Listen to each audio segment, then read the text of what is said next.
What's up y'all, Chris Lotus here, and this video was sponsored and supported by One Onyx Blade. As always, my good friend, I appreciate you supporting the channel, and for those of you watching, check out his channel and also check out Forbidden, which I'll leave links to in the description below. So you see the title, let's talk about FrostFire Battle Frenzy. Bring it on!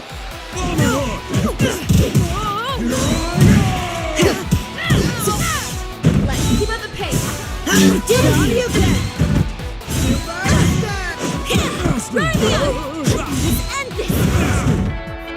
FrostFire Battle Frenzy is a 2D fighting game developed and published by Sumachu Games. I hope I said that right.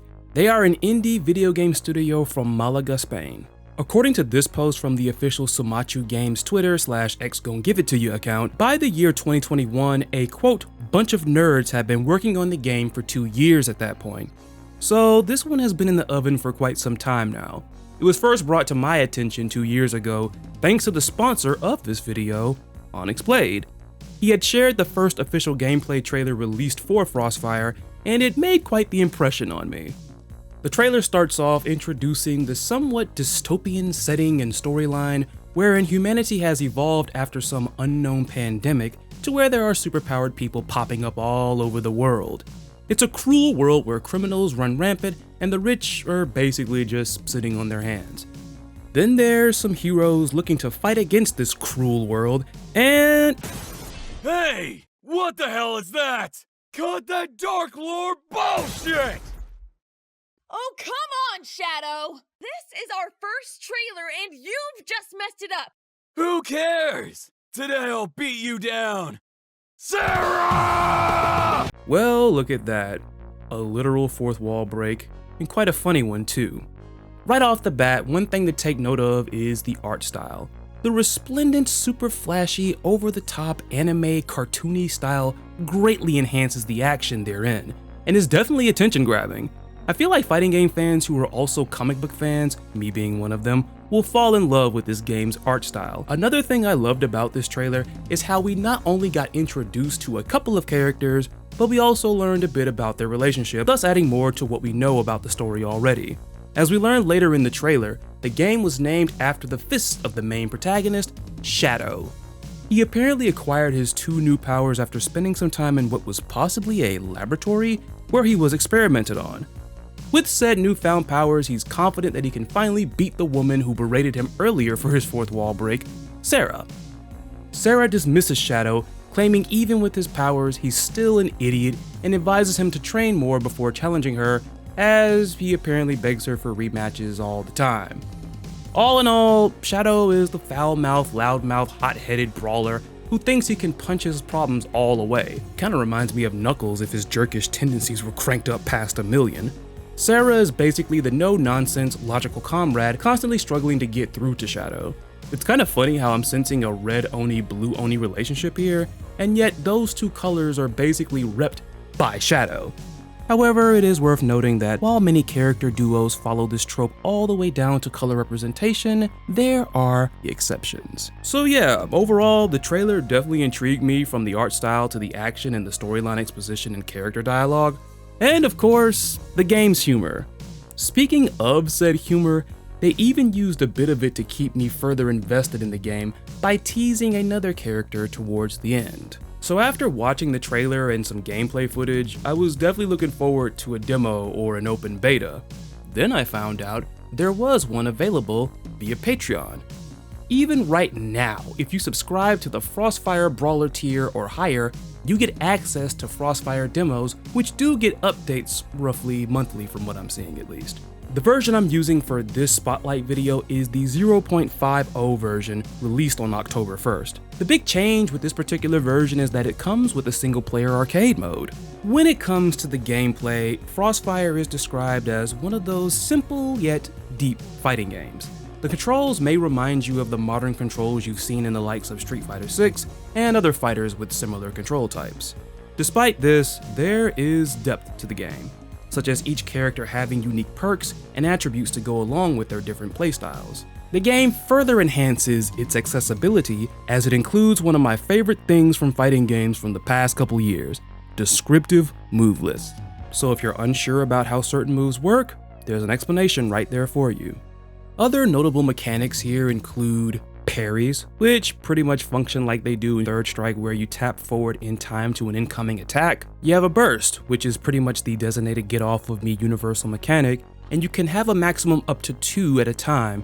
From what I could tell, a player is rewarded an extra charge on their burst when they lose a round. The red bar that you see below your health bar is called the break gauge, which is basically like a guard meter.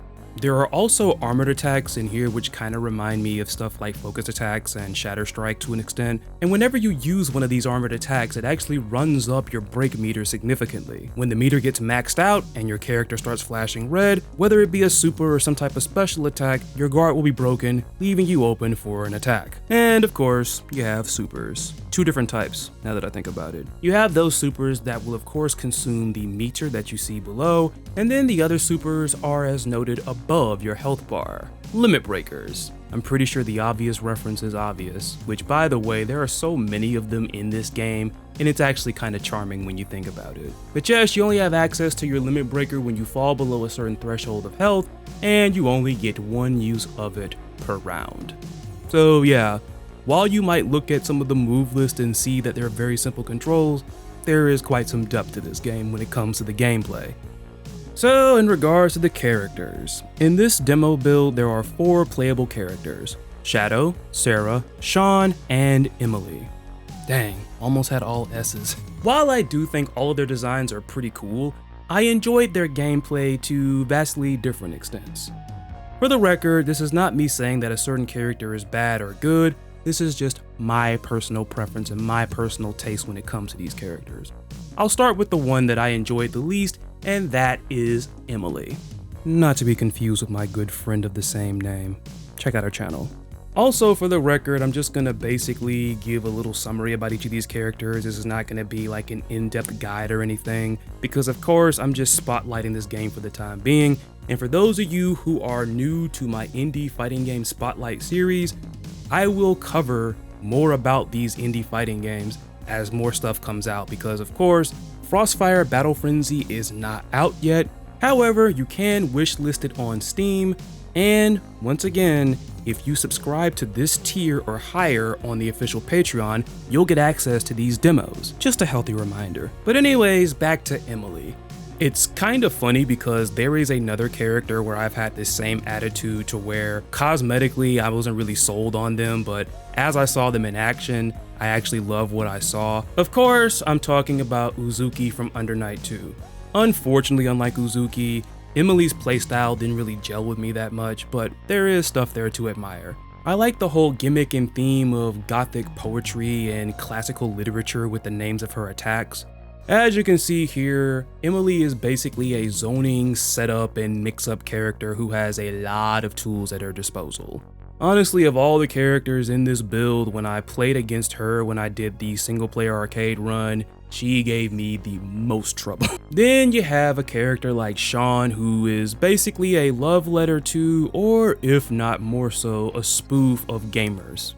Gotta love those characters in video games that were made to pretty much spoof or be like an affectionate parody of gamers.